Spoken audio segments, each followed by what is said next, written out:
और ये है टिचाला, मेन कैरेक्टर था मार्वल की इस मूवी का, जो ब्लैक पैंथर थी, जो बहुत ही खतरनाक थी और उसका इस्तेमाल सभी चीजों में होता था, जो किसी भी तरह से किसी भी दूसरे हथियार से नष्ट नहीं की जा सकती। मैंने शी जिनपिंग की हंसती हुई फोटो क्यों लगाई? अगर शी जिनपिंग ब्लैक पैंथर जैसे हो गए, लेकिन चीन में ठीक वैसा ही एक मेटल मिलने जा रहा है जो चीन की ऊर्जा जरूरतों को लिमिटलेस समय के लिए पूरा करेगा। दोस्तों, ऐसा सोचिए कि किसी दिन इंसान को यह पता लगे कि अब उसे भूख नहीं लगेगी। तो भूख नहीं लगेगी मतलब नौकरी करने की जरूरत नहीं है, खेती किसानी करने की जरूरत नहीं है, आप आराम कर सकते हैं, आप मौज काट सकते हैं। ठीक वैसे ही ये जो कुछ तस्वीरें हमारे पीछे जो आपको लगी हैं, हम आएंगे उस कहानी तक, लेकिन आपने ये जो तस्वीर देखी है, ये आपको याद होगा, ये मार्वल की फिल्म है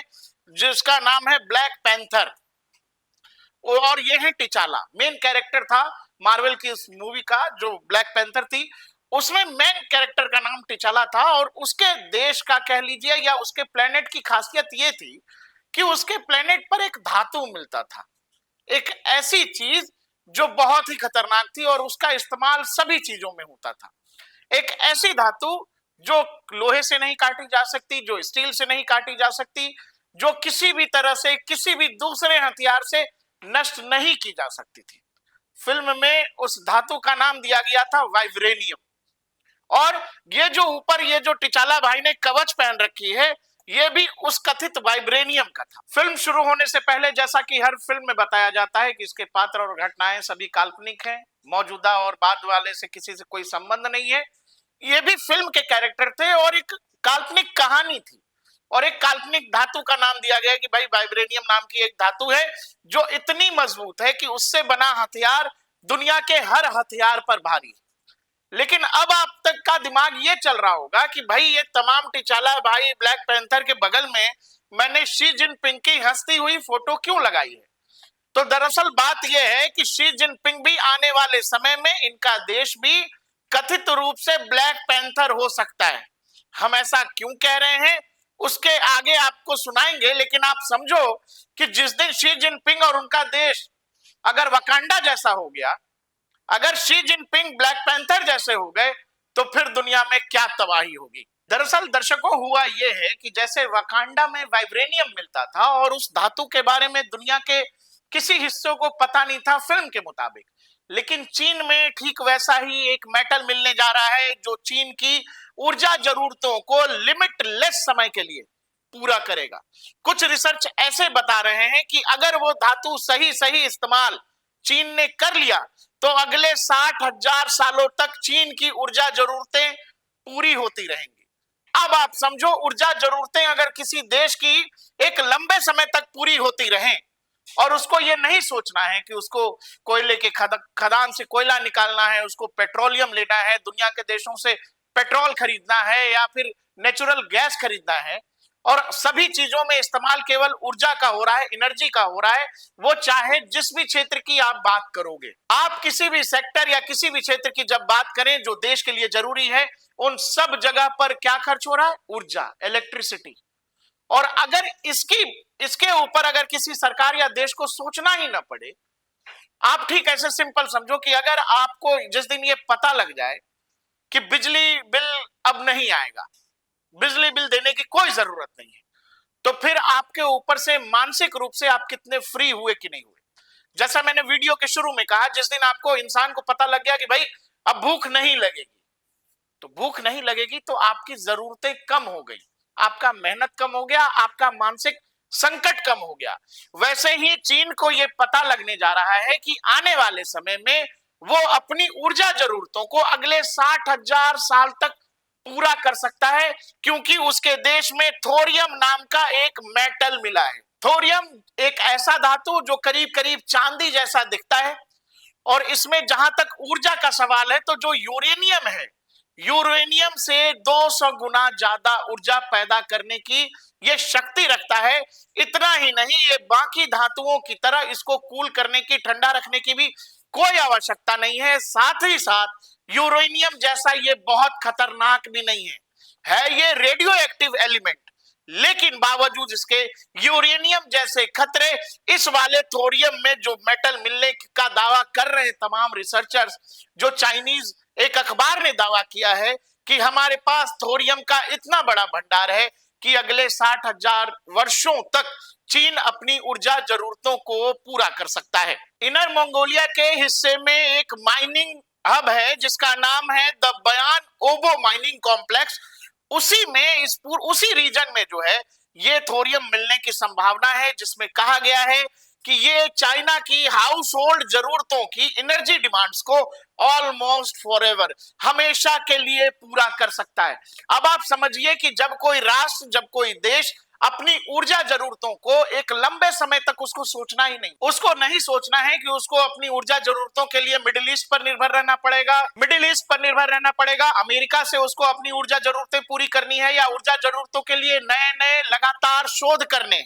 लगातार अपने भी देश में ऊर्जा जरूरतों के लिए जगह जगह खदान बनाने, आपको कोल नहीं निकालना है जमीन से। जब ये एक देश किसी रूप से, इस रूप से निश्चिंत हो जाए कि आपकी ऊर्जा जरूरतों के लिए आपके जमीन के नीचे कुछ ऐसा मिल गया है जो आपको अगले कई सैकड़ों साल, हजारों साल तक आपको उस पर सोचना ही नहीं है। चीन का एक बड़ा अखबार है साउथ चाइना मॉर्निंग पोस्ट, उसी का एक दावा है कि भाई China founds thorium survey finds endless energy source right under our feet. हमारे पैरों के नीचे एक ऐसा एनर्जी सोर्स है जो हमारी ऊर्जा जरूरतों को हजारों सालों तक पूरा कर सकता है। ये साउथ चाइना की एक रिपोर्ट है और इस रिपोर्ट ने पूरी दुनिया में खलबली मचा दी है। और ये रिपोर्ट ऐसे समय में आई है जब डोनाल्ड ट्रंप दुनिया भर के नेताओं को बुला बुला के हड़का रहे हैं। संभव है कि आने वाले 1-2 महीने में या बहुत जल्द डोनाल्ड ट्रंप और शी जिनपिंग की भी मुलाकात होने वाली है। और ऐसे में जब दुनिया के अलग अलग हिस्सों में Donald Trump rare earth mineral खोज रहे हैं, बकायदा अभी जेलेंस्की गए हुए थे, वहां भी एक डील होनी थी जो डील नहीं हुई क्योंकि जेलेंस्की को डोनाल्ड ट्रंप ने इतना हड़काया कि वो व्हाइट हाउस छोड़कर चले गए और वापस यूरोप चले गए। अब वो यूरोपीय देशों का दौरा कर रहे हैं। लेकिन अब अगर ट्रंप तक ये बात जाती है कि चाइना में कुछ ऐसा मिल गया जो चीन को उसकी ऊर्जा जरूरतों से मुक्त कर दे रहा है, तो ये कितना बड़ा चैलेंज है अमेरिका के सामने। क्योंकि अमेरिका आने वाले समय में जो अपने लिए आर्थिक तौर पर या सैन्य शक्ति के लिहाज से जो अपने लिए सबसे बड़ा थ्रेट मानता है, सबसे बड़ा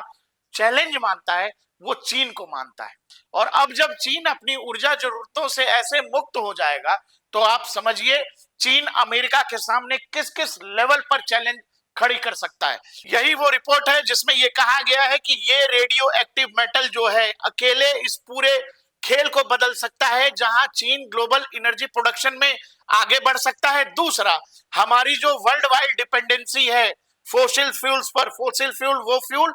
जो पारंपरिक ऊर्जा स्रोत हैं जैसे कोयला, पेट्रोल, डीजल, नेचुरल गैस, इनको फोसिल फ्यूल्स कहते हैं। इन पर जो चाइना की डिपेंडेंसी है वो कम हो जाएगी। उसके बाद कह रहा है ये रिपोर्ट की according to the declassified report detailing the survey which ended in 2020 की ये रिपोर्ट है जिसमें कहा गया China thorium reserves already known as the world largest में actually exceed previous estimated reports. मतलब ये कि 2020 की ही ये रिपोर्ट है जो अब साउथ चाइना ने पब्लिक की है, लेकिन इसमें आगे ये बात कही गई है कि 2020 का जो एस्टिमेट था कि भाई इतना थोरियम जो है चीन की जमीन के नीचे हो सकता है, लेकिन उसका अंदाजा ये है कि वो जो लिमिट है जितने की बात कही गई है ये मात्रा उससे कहीं अधिक हो सकती है। और यही बात इस रिपोर्ट में बताई गई है जो दुनिया भर में अब एक तरह से हड़कंप मचा दिया है। ये कह रहे हैं कि just 5 years of mining waste from single iron ore site in Inner Mongolia contains enough thorium to meet US household energy demands for more than 1,000 years, according to the report published in the Chinese journal Geological Review in January. इसमें तो 1,000 years की बात की गई है, लेकिन आगे कुछ एक्सपर्ट्स ये कह रहे हैं कि नहीं, ये 60,000 सालों तक चीन की ऊर्जा जरूरतों को पूरा कर सकता है। साथ ही दुनिया भर के अलग अलग देशों पर जो चीन की ऊर्जा जरूरतों के लिए डिपेंडेंसी है, अगर इस पूरे खेल को चाइना सही कर लेता है तो चीन की दुनिया की अलग देशों पर जो ऊर्जा जरूरतों के लिए निर्भरता है वो कम हो जाएगी। दर्शकों, इसीलिए हमने आपसे कहा कि ये जो टिचाला थे, जो वकांडा वाले थे, वैसे ही चाइना वाले जो शी जिनपिंग हैं, इनका देश भी वकांडा की तरह होने जा रहा है। वकांडा के पास ऐसा धातु था जो फिल्म में था कि भाई वो दुनिया के हर हथियार से लड़ सकने में सक्षम था और उसको कोई कोई परेशानी नहीं होती थी उस धातु को। लेकिन चीन वाले चचा का क्या है? चीन वाले चचा के पास इतना ऊर्जा का स्रोत है कि वो दुनिया के किसी भी देश को अपनी उस ऊर्जा के स्रोत से परेशान कर सकते हैं, साथ ही दुनिया के देशों को थोरियम बेच भी सकते हैं। और सबसे बड़ा चैलेंज तो अमेरिका के लिए है, क्योंकि अमेरिका का सपना यह है कि चीन को रोकना। लेकिन जब कोई देश में इतनी बड़ी एनर्जी का स्रोत मिल जाए तो फिर उस देश को रोकना संभव नहीं है, जब वो देश अगले 60,000 सालों के लिए अपनी ऊर्जा जरूरतों से जो चिंता है उससे वो देश मुक्त हो जाएगा। इसीलिए अब आप समझ गए होंगे कि शी जिनपिंग चचा टिचाला भाई के साथ क्या कर रहे हैं।